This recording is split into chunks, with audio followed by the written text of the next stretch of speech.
할렐루야. 제가 몇 년 전에 와서 뵐 때하고 너무 달라졌어요. 이렇게 좋은 예배당이 지어진 거, 정말 성도 여러분들 너무 수고 많으시고 여러분들의 기도가 주님 안에서 아름답게 열매로 드러나는 줄 믿습니다. 근데 제가 상하이에서 그 얘기를 못 들었는데 오늘 사모님이 그렇게 사고로 어려움이 있었다는 거 오늘 처음 알았어요. 그런데 이렇게 5번 수술했는데도 불구하고 오늘 사모님 이렇게 건강한 모습 보니까 너무 감사한데, 유 목사님 같은 우리는 업종이 같잖아요. 너무 마음이 짠한 거예요. 이야, 예배당 이거 하고 사모님 그러고 코로나가 왔으니 3년 동안 얼마나 고생했을까. 말씀은 다 안 하시지만 이게 정말 하여튼 우리 유 목사님 고생하셨고 여러분들의 중보 기도가 또 하나님의 은혜가 여기까지 또 유 목사님 잘 감당할 수 있도록 함께 하셨는 줄 믿습니다. 정말 제가 아무것도 아니지만 정말 수고 많으셨어요. 정말 잘하셨습니다. 정말 잘하셨습니다. 저는 이제 10월 달에 은퇴를 하고 저희 교회는 내규가 65세예요. 그래서 제가 조금 저희 교회 내규대로 65세 이제 은퇴하고 나와서 이제 내년서부터 또 이제 무슨 일을 해야 될까. 그래서 좀 한 달 동안 호주에서 좀 머물면서 하나님의 인도를 구해가려고 그런 시간들을 보내고 있어요. 그런데 이제 성탄절이니까 제가 또 이렇게 성도님들을 뵐 때 어떤 말씀을 좀 증거할까 할 때 이제 성탄에 관한 메시지 증거했는데, 제가 멜번이나 다른 지역을 거쳐서 왔는데 되게 청년들이 있는 교회였어요. 청장년이니까 한 30대 이런 분들. 그래서 제가 그분들을 좀 생각한 것이 있고, 또 이번 주일날은 시드니 중앙교회를 가는데 전도 설교 성탄절이라 그래서 그 메시지를 이렇게 준비를 한 거예요. 그래서 제가 여러분 보면서 조금 죄송해서 여러분들 연령층과 이렇다면 이런 걸 준비했어도 더 좋겠다라는 생각이 있지만, 그러나 오늘 이 말씀 속에서 우리에게 주시는 은혜가 있으리라 믿고요. 혹시 옛날 학교 다녔을 때 들었던 이름들이 좀 나올 거예요. 그러면 그래 저거 옛날에 세계사 배울 때 들었던 것들이지, 그렇게 생각하시면 될 것 같아요. 여러분, 어떤 사람들이 이렇게 이야기하는 거 들어보셨죠? 정말 하나님이 살아계셨어. 하나님이 살아계시다는 걸 증명해봐. 그럼 내가 믿을게. 아마 우리 남성분들 주변에 그런 친구들, 그렇게 이야기하시는 분들이 아마 젊었을 때 한두 명씩은 있었을 거예요. 신이 있느냐 없느냐, 신의 존재 여부는 그러나 증명의 문제가 될 수가 없습니다. 신이 있느냐 없느냐는 증명의 문제가 아니라 전제나 선택의 문제입니다. 왜 그러냐? 왜 증명의 문제가 될 수 없느냐? 그것은 인간이 갖고 있는 인식의 한계도 있지만, 빅뱅 이론 죄송해요. 빅뱅 이론을 우리가 받아들인다면, 빅뱅 이론대로 한다면 140억 년 전에 어떤 원초적인 물질이 있었다는 거예요. 이 원초적인 물질이 어떻게 해서 생겼는지는 모르지만 어떤 원초적인 물질이 있었다는 거예요. 이 원초적인 물질이 긴 시간을 거쳐서, 얼마나 긴 시간인지도 몰라요. 긴 시간에 거쳐서 어느 날 뻥! 그래서 우주와 인간이 만들어졌다라고 하는 것이 진화론자들, 무신론자들의 기본 철학인 거예요. 그렇다면 140억 년 전에 신이 있었는지 없었는지 모르지만 있었다면 140억 년 전서부터 있는 신을 100년, 길어봤자 120년도 살지 못하는 인간의 인식 속에 담을 수 있느냐라는 거예요. 그 신을 담을 수 있다면 그 신은 인간보다 클까요, 작을까요? 작은 존재가 되는 거예요. 아니 140억 년 전부터 있던 존재를 100년 사는 인간의 머리에 담는다? 그 신은 굉장히 작은 거죠. 작은 거죠. 그런데 정말 그 140억 년 전부터 있던 신이 인간보다 크신 분이라면 우리 인간의 인식, 인간의 논리나 과학적인 증거로 담아낼 수가 없는 거예요. 담아낼 수가 없어요. 우리 좀 남성분들 바둑이나 장기를 둘 때 상대방 수가 읽혀지면 그 사람은 나보다 못 두는 사람이죠. 그런데 상대방 수가 안 읽혀져. 그럼 상대방이 고수인 거예요. 나보다 잘 두시는 분이에요. 그런 것처럼 하나님이 내 머리에 쏙쏙쏙쏙 다 이해가 된다. 그럼 그 하나님은 나보다 크신 분이에요, 작은 분이에요? 작은 분이에요. 우리가 갈등하는 거는 이해가 안 되는 거예요. 아니 이게 하나님은 누가 만들었고 어떻게 하셨고 이게 뭐야? 이해가 안 되는 거예요. 이해가 안 되는 게 그러니까 하나님이신 거예요. 내 머리로 다 담을 수가 없는 거예요. 내 머리로 다 알 수가 없는. 그래서 기독교는 비논리 비과학적인 것이 아니라 초논리 초과학적인 거예요. 우리 인식을 뛰어넘는 것이라고 하는 거예요. 그렇기 때문에 신이 있느냐 없느냐의 존재 여부는 증명의 문제가 아니라 선택의 문제라고 하는 거예요. 그런데 어떤 분들은 이제 현대 젊은이들이 많은 사람들은 과학적으로 증명이 돼야지, 과학적으로 설명이 돼야 될 때 믿을 수 있다고 말해요. 근데 여러분, 그는 과학에 대한 과학 만능적인 사고, 과학이 모든 것을 답할 수 있다고 하는 과학에 대한 오해입니다. 과학은 눈에 보이는 것을 설명한다면 종교는 눈에 보이지 않는 것을 설명하는 거예요.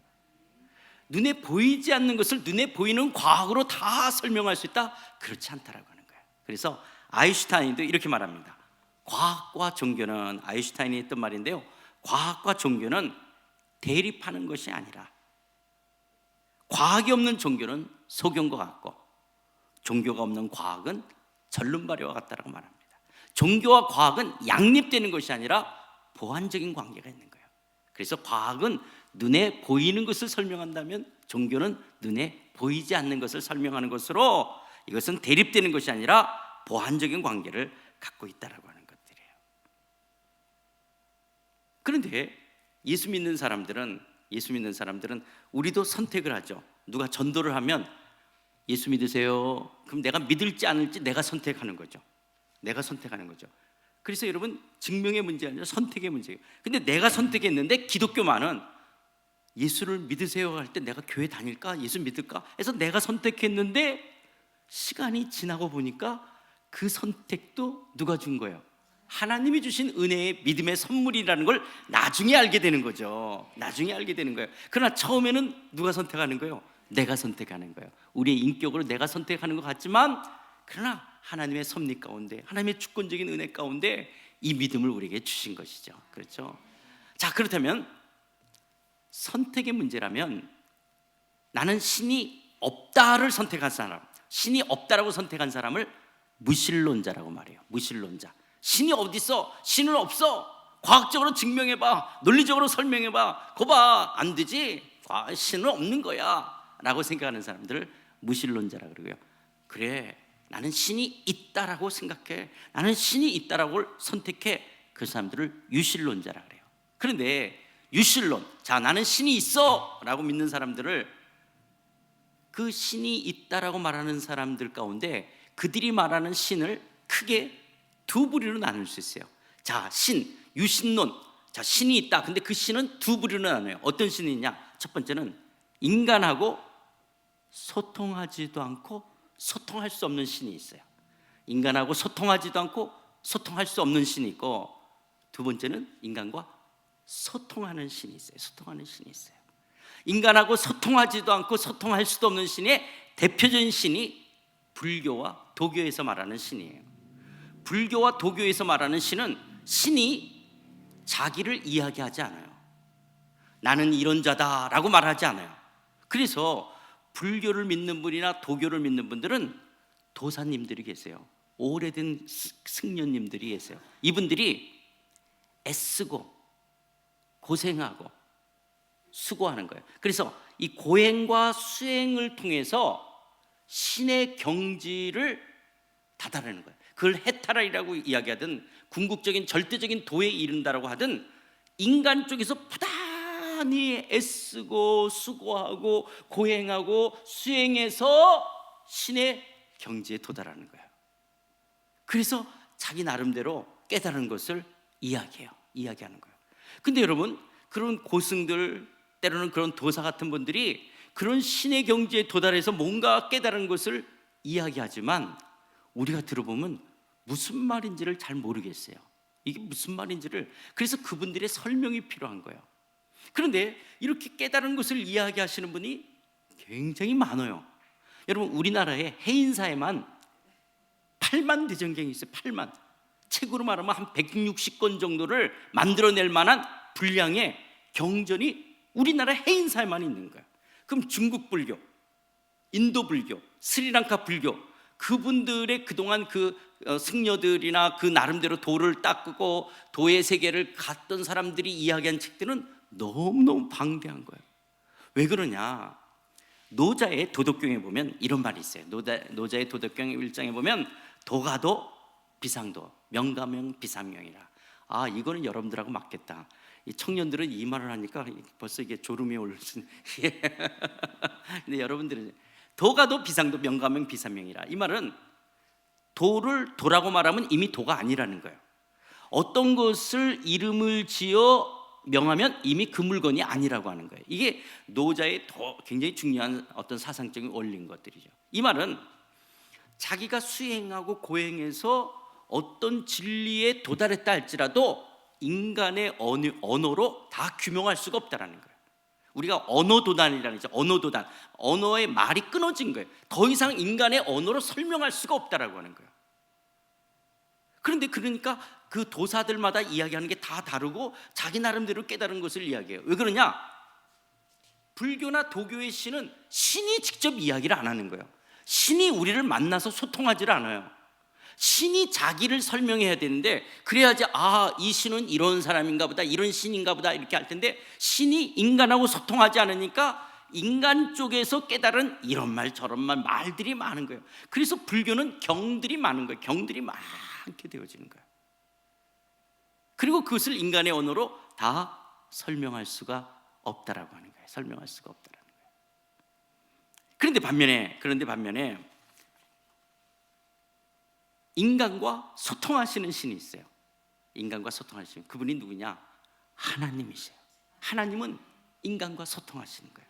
왜 그러냐? 이거 먼저 나와서 조금 지워오세요. 그 답이 거기 있었는데 조금 기다리세요. 예.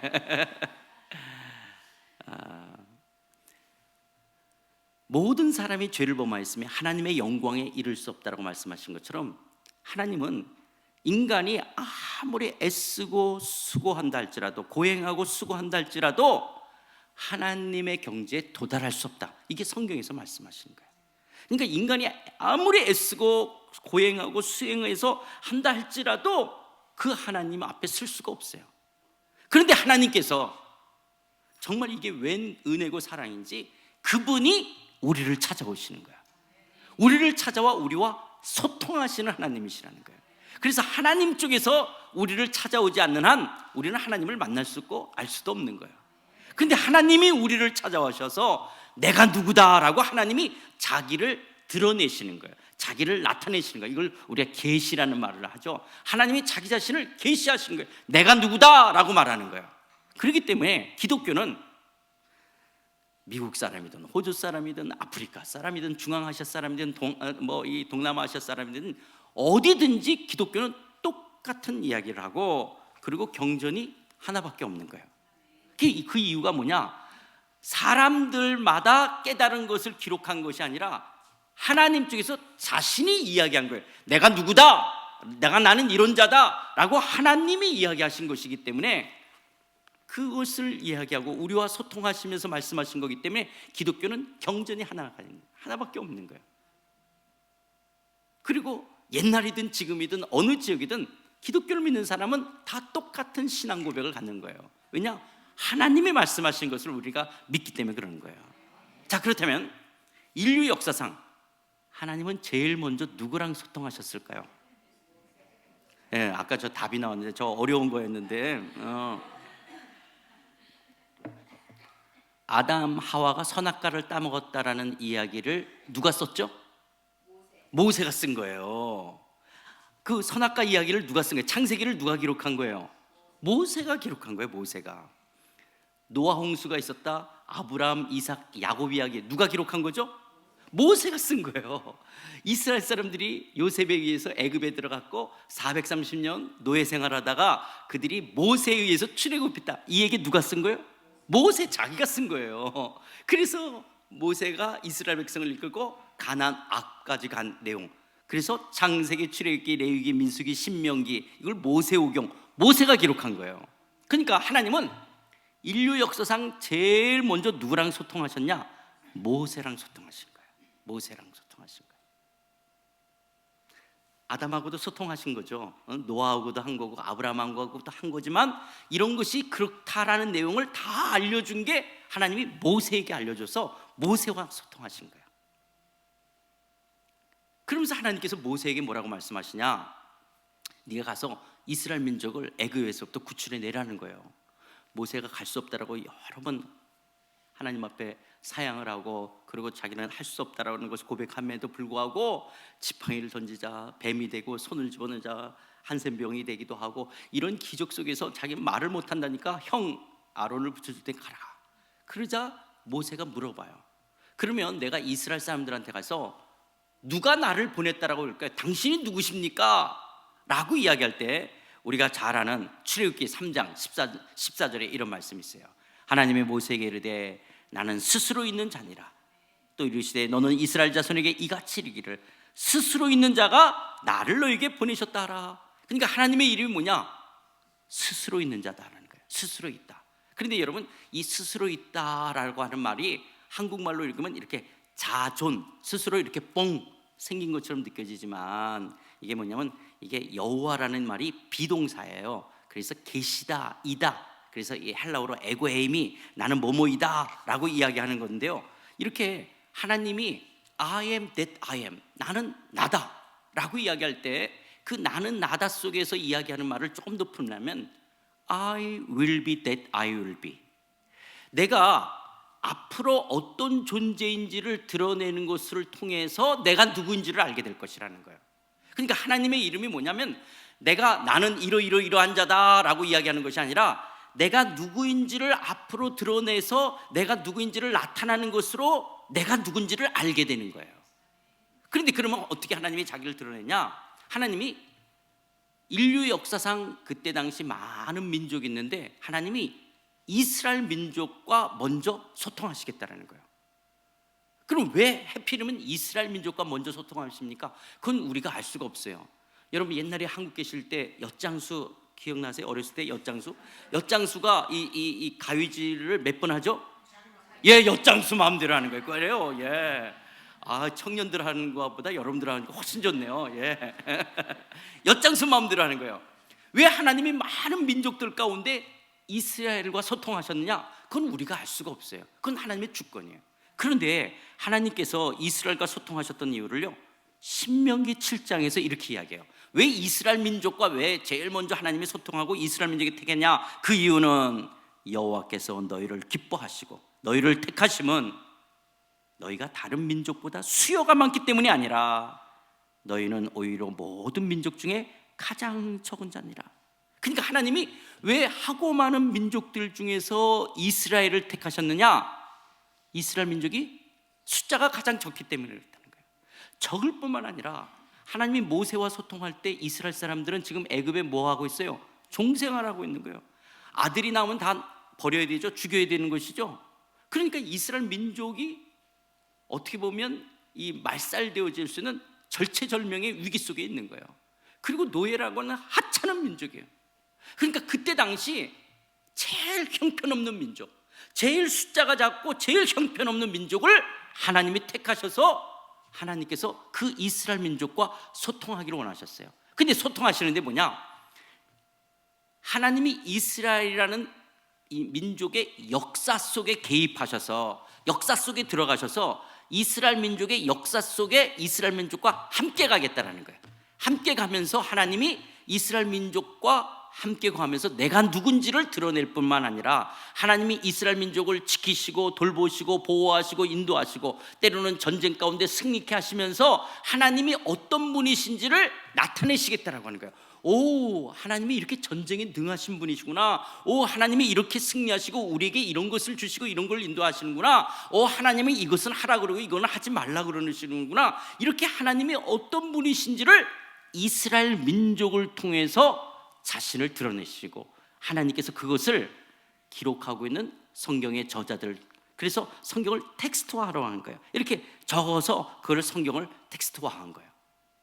이렇게 구약 속에서 하나님을 드러낸 내용들을 우리가 구약 성경이라고 이야기하는 거예요. 구약 성경. 그러니까 하나님은 이스라엘 민족과 함께 하시면서 하나님 자기 자신을 드러내시고 그것을 기록하도록 하셨어요. 그런데 어떤 분들이 이렇게 이야기하시는 분이 있죠. 왜 기독교는 남의 나라 국사책을 읽으면서 그거를 기독교라고 믿는 게 이상하다, 그렇게 말하는 분 있죠. 왜 기독교인들은 남의 나라 이스라엘 국사책을 읽느냐고. 구약 성경 보면 이스라엘 국사가 나와요, 안 나와요? 나오잖아. 그러니까 예수 안 믿는 사람들은 그 이상하죠. 그런데 우리는 이스라엘의 역사를 구약 성경으로 대하고 있지만 관점은 전혀 달라요. 여러분, 역사를 쓸 때 역사관은 되게 영웅 중심이에요. 그 역사관이나 사관이라고 할 때 어떤 왕의 업적이 땅을 넓혔다든지 경제를 발전시켰다면 그 왕을 크게 다루게 되어지고, 그 왕의 업적이 도려 땅이 좁아지고 경제적으로 하면 그렇게 크게 다루지 않게 되어져요. 예를 들어서 여러분, 오므리 왕조는 실제 이스라엘에서는 굉장히 크게 다루는 왕조예요. 오므리 왕조. 근데 우리 구약 성경에서 오므리는 크게 안 다뤄요. 왜냐? 우상을 섬겼던 왕이니까 우리 성경에서는 크게 다뤄야 될 이유가 없는 사람인 거예요. 이렇게 하나님이 이스라엘 민족을 택하셔서 하나님 당신을 드러내기 때문에 이스라엘의 역사가 나오는 건 사실이지만 관점은 전혀 다르다는 거예요. 그러니까 우리는 이스라엘 국사책을 배우는 사람이 아닌 거예요. 우리는 이스라엘 역사 속에 하나님이 어떤 분이신지를 드러냈던 것을 우리는 배우는 사람이에요. 그래서 이스라엘 속에서 함께 하셨던 그 하나님이, 하나님은 이렇게 나타나시는구나, 하나님은 이렇게 말씀하시는 분이구나, 하나님은 이런 분인구나를 우리는 이 구약 성경을 통해서 하나님과 우리는 소통할 수 있도록 하나님이 하신 거예요. 그런데 문제가 생겼어요. 이 이스라엘 사람들이 가나안 땅에 들어가게 됐어요. 가나안 땅에 들어가니까 지금까지는 유목 생활을 하던 사람들이었어요. 근데 젖과 꿀이 흐른다. 젖은 유목 생활을 표현하는 거예요. 젖. 꿀은 농경 생활을 이야기하는 거예요. 그러니까 지금 젖과 꿀이 흐르는 땅에 들어왔을 때 만나가 끝났어요. 자, 매일매일 먹을 수 있는 만나가 없어졌어요. 그러면 이스라엘 사람들이 이제 뭘 먹어야 되냐? 가나안 땅에서 나는 농산물을 먹어야 되는 거예요. 젖이라고 하는 짐승을 통해서 먹을 수도 있는 것이 있지만 가나안 땅의 농경 생활을 통해서 먹어야 되는 것이 있어요. 근데 지금까지 이스라엘 사람들은 농사해 본 적이 있어요, 없어요? 없죠. 짐승을 기르면서 지금까지 왔던 사람이란 말이에요. 근데 만나가 끝났어요. 자, 농사 풍년이 들지 않으면 내일에 대한 보장이 없게 되는 거예요. 그러니까 이스라엘 사람들은 40년 동안 하나님이 만나를 먹이시면서 내가 너희들과 함께하고 너희들이 먹을 것을 내가 주는 자라고 가르쳤음에도 불구하고 만나가 끝나자 이스라엘에서 이제 앞으로 어떻게 살아? 그래, 농사가 잘 되지 않으면 안 되는구나. 근데 농사를 안 져봤어요. 하나님이 가나안 족속을 다 내쫓으라 그랬죠. 내쫓지 않고 그 옆에 있던 가나안 사람들이 어떻게 농사를 짓나 본 거예요. 봤더니 농경 생활에서 제일 필요한, 농사가 잘 되려면 뭐가 있어야 돼요? 물이 있어야 되잖아요. 태양의 일조량, 빛이 비춰주고 물이 있어야 돼요. 이런 태양과 물을 주장하는 신이 바알신이에요. 바알신. 그 다음에 농사를 할 때 이 사람, 인력이든 짐승이 도와줘야 되는 노동력이 필요하잖아요. 그러니까 자식을 많이 낳게 하는 사람의 자식이든 동물의 새끼들, 이게 여신 아세라신인 거예요. 그래서 남성신인 바알신과 여성신인 아세라신을 섬기면서, 여러분, 이스라엘 백성들이 가나안 종교를 따라가면서 간음을, 음행을 행했다는 말이 많죠. 왜 가나안 종교에서 음행을 했냐? 여러분, 암컷 양하고 수컷 양이 결합되면 뭐가 생기죠? 돈, 머니가 생기는 거예요. 비즈니스가 생기는 거예요. 그러니까 지금 가나안 사람들이 그냥 성적인 어떤 감각적인 그 쾌락을 느끼려고 하는 것이 아니라 왜 음행을 하느냐? 돈, 축복을 해달라는 거예요. 축복. 그 축복이 어떤 거냐면 다산을 통한 축복인 거예요. 그러니까 지금 남성신 바알신과 여성신 아세라신을 섬기면서 거기서 음행을 하게 되어지면 그것이 풍년을 가져다주고 많은 동물들이 새끼를 많이 낳게끔 되어지는 이 다산의 축복을 바라보는, 이게 가나안 종교예요. 그래서 여러분, 이 가나안 종교는 모든 종교에 영향을 미쳤어요. 여러분, 인도 사람들 보면, 인도 이렇게 힌두교 신전 보면 막 그 뭐 남사 성기 같은 거를 조각해 놓기도 하고 막 성교하는 것도 있고 막 그러잖아요. 인도 사람들이 옛날부터 왜 이렇게 뭘 밝혔어요? 그게 아니라 축복을 요구하는 거예요. 그 제사를 지내면서 경제적인 축복을 내라는 거예요. 이게 여러분, 불교에도 불상인데 가슴이 있는 불상이 있잖아요. 한국에는 없을 것 같아요. 천하대장국, 지하여장국, 다 남성과 여성이 있는 거예요. 그것이 복을 구하는 거예요. 복을 구하는 거예요. 이게 가나안 종교예요. 그래서 이스라엘 사람들은 하나님을 섬겨야 되는 거예요. 하나님만을 예배해야 되고 하나님만이 우리의 모든 필요를 공급하시는 분인데, 이스라엘 사람들이 그 하나님을 저버리고 바알과 아사의 신을 섬기는 거예요. 그래서 하나님이 이때서부터, 하나님도 농경생활로 자기를 계시해요. 늦은 비와 이른 비를 준 자가 나다. 나를 섬길 때는 메뚜기와 환충이 먹지 않게 할 것이다. 포도나무에서 열매가 떨어지지 않게 할 것이다. 농경생활로 막 표현하는데도 이스라엘이 하나님 앞에 돌아오지를 않는 거예요. 그들의 신앙이 가나안 종교와 섞여버리고 이스라엘 백성으로서의 정체성을 다 잃어버리게 되었을 때, 북쪽 이스라엘은 결국 어떻게 됩니까? 아수르에게 BC 721년에 멸망을 당해요. 그리고 남쪽 이스라엘은 바벨론에 의해서 BC 587년에 멸망을 당하는 거예요. 그런데 하나님께서는 예레미야를 통해서 이제 바벨론으로 포로로 가는 그들을 향해서 뭐라냐? 너희들이 70년 뒤에 다시 돌아올 것을 이야기해요. 그 바벨론에 70년 동안 노예 생활하면서 하나님이 또 그들을 다시 예루살렘으로 돌아오게 하셨어요. 이스라엘 사람들이 생각해 봤어요.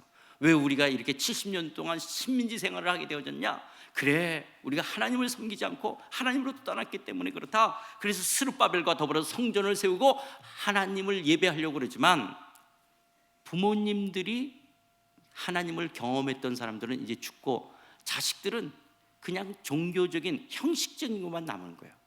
율법에 의하면 우리가 속죄제를 드리러 할 때 양을 끌고 가면 어떤 양을 데리고 가야 돼요? 흠없고 점없는 깨끗한 양을 가서 제사 지내야 되죠. 그런데 그런 흠없고 점없는 양은 팔면 돈이 될까요, 안 될까요? 되죠. 그런데 갖고 가면 죽어요, 살아요?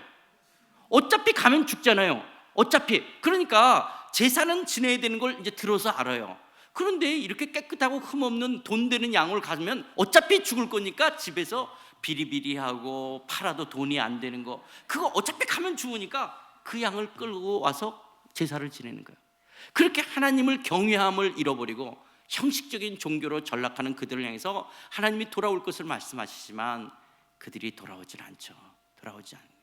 그러나 하나님은 남은 자를 통해서 하나님은 여전히 구원하시는, 하나님은 심판하시지만 여전히 구원해 가실 것을 말씀하시면서 구약성경 말라기 선지자는 이제 마치게 되어져요. 그런데 이 이스라엘이 바벨론에 이렇게 포로 생활을 하다가 그들이 바벨론 예루살렘에 돌아왔지만 여전히 바벨론의 영향 아래 식민지하에 있었던 거예요. 그런데 그 바벨론을 누가 멸망시키죠? 페르시아가 멸망을 시켜요. 그러니까 이스라엘은 어디 식민지에 있는 거예요? 페르시아의 식민지에 있어요. 그 페르시아를 또 누가 멸망을 시켜요? 헬라, 알렉산더 대왕. 아까 제가 옛날 사람들 이름 나온다 그러는데 이제 지금 막 나올 거예요. 여러분 이해하세요? 알렉산더 대왕이 멸망을 시킨 거예요. 그러니까 지금 이스라엘은 어디에 식민지하에 있는 거예요? 헬라의 식민지하에 있는 거예요. 그런데 알렉산더 대왕이 30살에 빨리 요절해서 죽었어요. 그러니까 그 부하들로 인해서 분할 정치가 이루어지는데, 프톨레마이오스 왕조라든지 셀레우코스 왕조를 통해서 이스라엘은 여전히 그들의 지배 아래에 있었어요. 지배 아래에 있었어요. 이렇게 셀레우코스 왕조가 있을 때 그 이후에 이스라엘이 유다가 마따디아를 통해서 마카비 혁명을 일으키면서 잠깐 반짝 100년 동안 독립국가로서 하스몬 왕조를 세우게 돼요. 그렇게 하스몬 왕조의 100년 동안 있을 때 로마의 폼페우스 장군이 군대를 이끌고 내려오게 돼요. 내려와서 이 하스몬 왕조를 멸망을 시킬 때 이스라엘 옆에 에돔이라는 나라가 있었어요. 에돔의 헤롯이 있었는데, 이 로마의 폼페우스가 하스몬 왕조를 멸망시키러 갈 때 헤롯이 도와주니까 폼페우스가 하스몬 왕조, 유다의 하스몬 왕조를 멸망시키고 가면서 폼페우스가, 헤롯, 네가 에돔만 왕노릇하지 말고 이스라엘도 네가 다스려. 그래서 졸지에 헤롯 가문이 이스라엘의 왕이 된 거예요. 그러니까 헤롯은 이스라엘 사람이 아니에요. 아닌 거예요. 그런데 이 폼페우스를 도와주는 바람에 이스라엘까지 다스리게 되어졌어요. 그 이후에 이제 로마 쪽은 누구냐면, 여러분 옥타비아누스라고 들어보셨죠? 옥타비아누스가 다스리게 되고, 이집트 쪽, 그런 팔레스타인 쪽은 안토니우스가 다스리면서 클레오파트라와 삼각관계를 이루고, 또 안토니우스와 클레오파트라가 한편이 되면서 옥타비아누스하고 싸움이 붙었잖아요. 그게 악티움 해전이라고 그러죠. 옛날에 세계사 했던 거 기억나십니까? 옛날에 들었던 거 그렇죠. 이렇게 악티움 해전에서 있는데 누가 이겨요? 옥타비아누스가 이겨요? 안토니우스가 이겨요? 옥타비아누스가 이기는 거예요. 그래서 안토니우스는 전쟁에 패하자 자결해서 죽잖아요. 자, 그런데 그 헤롯 가문이 이제 헤롯의 아들 때가 됐을 때 안토니우스가 이 팔레스타인까지 계속 다스리고 있었단 말이에요. 그러니까 지금 로마의 폼페우스에 의해서 헤롯 가문이 이스라엘 다스릴 때 안토니우스가 계속 헤롯의 아들에게, 그래 계속 너 그러면 이스라엘 네가 다스리라고 이렇게 허락을 해준 거예요. 그래서 헤롯 가문이 여전히 지금 이스라엘을 다스리고 있었어요. 그런데 안토니우스가 자살해서 죽은 거예요. 전쟁이 진 거예요. 그러니까 헤롯이 줄을 잘못 쓴 거잖아요. 지금 옥타비누스 쪽에 썼어야 되니까. 그래서 지중해 쪽에 로도스라는 섬에 옥타비누스가 오게 되어져요. 휴양지로 오게 돼요. 그래서 거기서 에돔에서 거기까지 찾아가요. 그리고 로도스 섬에 찾아가서 자기가 왕복을 벗고 평민의 옷을 입고 자기가 왕관을 벗고 무릎을 꿇게 되어져요. 그러면서 옥타비누스한테 하는 말이, 나는 평상시 안토니우스를 섬기면서 당신 왕과, 옥타비누스 당신 왕과 좋은 관계를 갖고를 조언을 했었다라는 거예요. 충원을 했지만, 그러나 자기 이야기는 듣지 않았고, 나는 안토니우스의 신하로서 안토니우스를 향한 충의를 바친 겁니다. 내가 당신을 싫어한 게 아니라 나는 내가 섬겨야 될 사람이 안토니우스였기 때문에 안토니우스를 위해서 충의를 바친 것을 생각해 달라고 하는 거예요. 그러니까 옥타비누스 들어올 거 보니까, 그래 나를 대적한 건 아니고 자기 뭐 상사가, 어떻게 보면 자기가 섬겨야 될 사람이, 위에 사람이 안토니우스 그러겠잖아요. 그러면서 충의를 지켰잖아요. 그거를 귀히 여기고, 그래 너 계속 네가 에돔하고 계속 이스라엘 네가 다스리라고 허락을 받게 되어져요. 그러니까 이 헤로드 왕은 이제 옥타비아누스로부터 완전히 인정을 받게 되어졌어요. 그래서 옥타비아누스가 나중에 이제 아우구스투스라는 이름을 바꿀 때 이 옥타비아누스 아우구스투스를 기리기 위한 그것이 가이사랴라고 하는 곳에 이제 그 별장을 짓게 되죠. 여러분 신약에 보면 가이사랴라고 또 나오죠. 가이사랴. 그게 이제 이 헤롯이 이 아우구스투스를 위해서 이제 휴양지를 만들어 준 것이 되어지는데 이제 그만 넘기세요. 잠깐만. 제가 기침하는 게요, 나는 따뜻한 나라로 온 거였는데, 저기 멜번하고 제가 호바트까지 갔는데 너무너무 추웠어요. 너무 춥고 옷을 전부 다, 저는 여름 옷만 가져온 거예요. 그래서 이제 했다가 너무너무, 그리고 실내 들어가도 너무 떨었어, 너무 춥고, 그러다가 이렇게 기침을 하는데 다 났어요. 근데 이걸 뭐라 그러냐, 그냥 목구멍이 간질간질해서 기침만 있는 거예요. 뭐 아프지도 않고 아무렇지 않은데 말만 하려고 그러면 이렇게 목이 간질간질한 거예요. 이것만 남아 있어서 제가 기침하는 게 죄송합니다.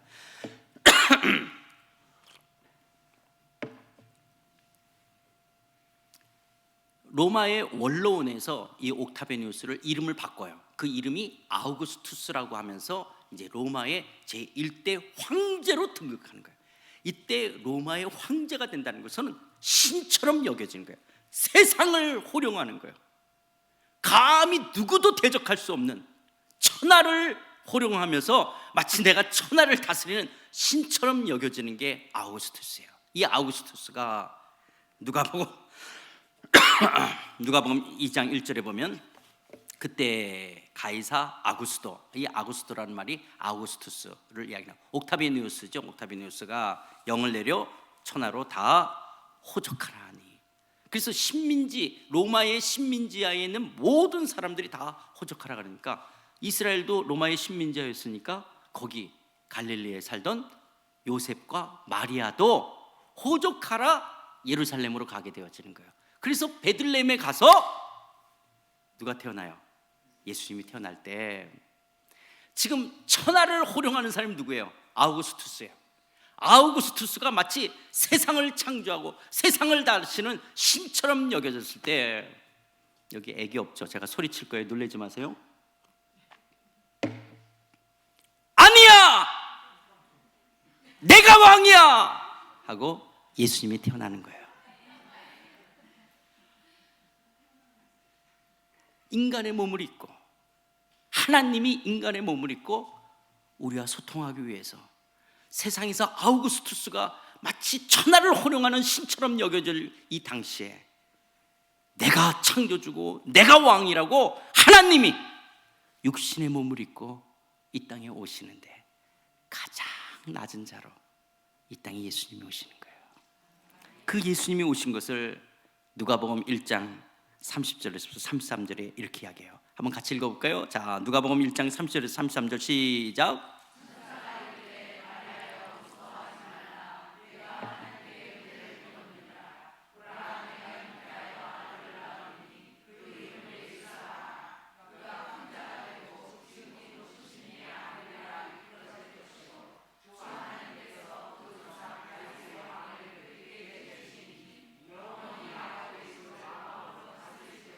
마치 이스라엘의 왕위를 그에게 주시는 것처럼 영원히 하나님의 나라의 백성들을 통해서 이루어질 하나님의 나라의 야곱의 집, 영원히 하나님의 나라의 왕으로 다스릴, 영원히 야곱의 집을 왕으로 다스릴 그 하나님 예수님이 이 땅에 인간의 몸을 입고 오시는 거예요. 그리고 예수님이 다스리시는 그 나라는 무궁할 것이라고 하는 거예요. 바벨론이 멸망을 당하고 페르시아가 멸망을 당하고 헬라가 멸망을 당하고 로마가 멸망을 당하듯이 이 땅의 왕조와 다른 하나님의 나라는 영원무궁할 것이다. 그 영원무궁한 나라를 다스리시는 왕 되신 예수님이 이 땅에 오셔서 우리와 소통하시는 거예요. 우리와 소통하시면서 예수님께서 육체에 연약한 질병자들을 찾아와 소통하시는 거예요. 때로는 죄된 자를 찾아와서 내 남편을 데리고 오라고 죄인된 여자들을 갖고 죄인된 사람들을, 창기와 세리들과 소통하시는 거예요. 때로는 귀신 들린 자를 향해서 귀신을 내쫓고 그 사람과 소통하시기도 하고, 창조주 하나님이신 예수님에게 풍랑에 파도치는 것 속에 두려워하는 자들을 찾아오셔서 바다야 잔잔하라고 말씀하시는, 이런 창조주가 인간과 소통하시는데, 정말 놀라운 것은 예수님께서 당시 가장 하찮은 이스라엘 민족과 소통하셨던 것처럼 하나님이신 예수님은 로마의 아우구스투스처럼 귀족과 고관들과 소통하는 것이 아니라 가장 낮은 심령이 가난한 자들 찾아오셔서 소통하시는 거예요. 이게 얼마나 놀라운 것이냐면요, 그 하나님, 그 예수님은 오늘도 나 같은 사람을 만나 주실까? 나 같은 죄인에게도 다가오실까? 하나님이 거룩하신 분이라면 나 같은 죄인에게도 오실까? 나처럼 배우지도 못하고 가진 것도 없고 별 볼 일 없는 내 인생의 삶에도 찾아오실까 할 때, 하나님은 그런 변변치 못한 이스라엘 민족, 수요가 많아서가 아니라 가장 적어서 선택하시고, 또 왕으로 오시는 예수님이 가장 천한 사람과 가난한 자들을 찾아오시는 것처럼 오늘은 나 같은 사람이라고 생각하는 나에게도 찾아와 우리를 만나주시는 주님인 줄 믿습니다. 그 주님이 오늘도 소통하시는 거예요. 내가 왕이신 것을 드러내시는 거예요. 그러면서 오늘 읽었던 이사야서 9장 6절 7절 보세요. 이는 한 아기가 우리에게 낳고 한 아들을 우리에게 주신 바 되었는데 그는 어깨에 정사를 메웠다는 것은 통치자라고 하는 거예요. 모든 정권을 갖고 다스리는 거예요. 그렇다면 여러분, 크리스마스의 백화점이나 상점에 아기 예수님이라고 만들어낸 밀랍 인형, 그래서 성탄절에 예수님이 이렇게 새근새근 귀여운 아기 예수가 아니라 그분은 온 천하를 다스리시는, 모든 인류 역사를, 한 나라의 흥망성쇠를 주관하시는 왕으로서 모든 정권을 어깨에 짊어지시고 다스리시는 분이시라는 거예요. 그의 이름은 놀라운 기묘자요, 그리고 우리의 아픔들 속에 다가와 우리를 상담하듯이 조언해 주시는 모사요, 전능하신 하나님이요, 영존하시는 아버지요, 평강의 왕이시라는 거예요. 그러게 예수님은 그냥 평화로운 아기 예수를 이야기하는 것이 아니에요. 예수님이 육신의 몸을 입고 단지 이 땅에 오시기 위해서 우리와 같은 아기의 모습을 가졌을지는 모르지만 그분은 모든 정권을 가지시고 이 땅을 다스리시는 영존하시는 아버지, 평강의 왕이신 거예요. 근데 그 정사와 평강의 동함이 무궁할 것이고 다윗의 왕자와 그의 나라에 군림하여 그 나라를 굳게 세우고 지금 이후로 영원히 정의와 공의, 이 체데카와 그리고 샬롬의 평화로 그 나라를 보존할 것이라. 근데 만군의 여호와의 열심히 그 하나님의 나라, 하나님의 왕국을 영원 무궁히 이루어갈 것이에요. 거기에 왕 되신 이가 우리가 믿는 예수님인 줄 믿습니다. 그 예수님 안에요, 우리의 죄사함, 그의 십자가의 죽으심과 부활을 통한 죄사함이 있고 그 예수님 안에 진정한 생명의 양식인 떡과 포도주를 먹고 우리가 마시듯이 나의 죄를 위해서 죽으시고 부활하신 예수 그리스도 통해서 우리는 영원한 생명을 갖게 되어지고 우리는 예수 그리스도 안에서 삶의 진정한 의미와 가치를 발견하고 우리는 다시 오실 재림의 주님을 통한 미래의 영광스러운 그 하나님의 나라를 소망을 갖고 살아가는 줄 믿습니다. 이것이 성탄절입니다. 이제 이번 주일 성탄절을 여러분들을 맞이할 거예요. 여러분들에게 있어 성탄절은 어떤 성탄절이십니까? 오늘 예수님이 우리와 소통하기를 위해 오셨다면 여러분들은 요즘 예수님과 소통하고 계세요? 때로는 부부간의 문제가, 가정의 문제가 소통의 부재라고 그래요. 회사에서의 문제도 부서와 부서 간의 소통의 부재라고 말해요. 어쩌면 우리의 영적인 문제도 주님과 소통의 부재일 수 있어요. 구약을 통해서 하나님이 우리에게 하나님을 계시하셨다면 이제 예수님이 왕으로 오셔서 예수님께서 행하신 일을 이제 신약의 제자들을 통해서 기록하셨어요. 그러면 오늘 하나님은 오늘 뭘로 우리와 소통하시냐? 성경 말씀을 통해서 우리와 소통하시는 거예요.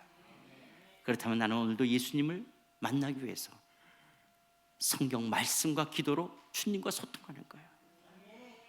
그런데 내가 예수님과 소통하지 않으면 그 예수님의 사랑을, 그 은혜를 내가 누려갈 수가 없는 거예요. 주님이 안 사랑하기 때문에가 아니라 나를 사랑하는 것을 내가 마음을 열고 소통하지 않기 때문에 누리지를 못하고 있는 거예요. 그러면서 반면에 여러분의 왕은 누굽니까? 정말 예수님이 내 삶의 왕이십니까? 아니면 내가 왕 노릇하고 내가 주인 노릇하고 때로는 돈 버는 것이 왕이고 자식이 왕이 되어지는 이 시대 속에서 정말 나는 예수님이 나의 전부고 나를 다스려 주시고 우리 가정을 다스려 주시고 내 비즈니스를 다스려 주시고 우리의 자녀의 삶을 다스려 줄 진정한 왕을 예수님으로 믿고 계십니까? 이 성탄절 왕 되신 예수님 앞에 여러분의 마음을 들이시고 내가 주님과 깊게 소통하겠습니다. 말씀과 기도로 소통하겠습니다. 그리고 내 인생의 삶에 내가 주인 노릇하고 왕 노릇하는 것이 아니라 내가 왕 노릇하는 모든 걸 내려놓고 돈이나 시간이나 물질이나 자식이나 그런 것이 아닌 오직 왕 되신 주님만을 섬기겠다라고 고백하시는 여러분 되시기를 주의 이름으로 축원드립니다.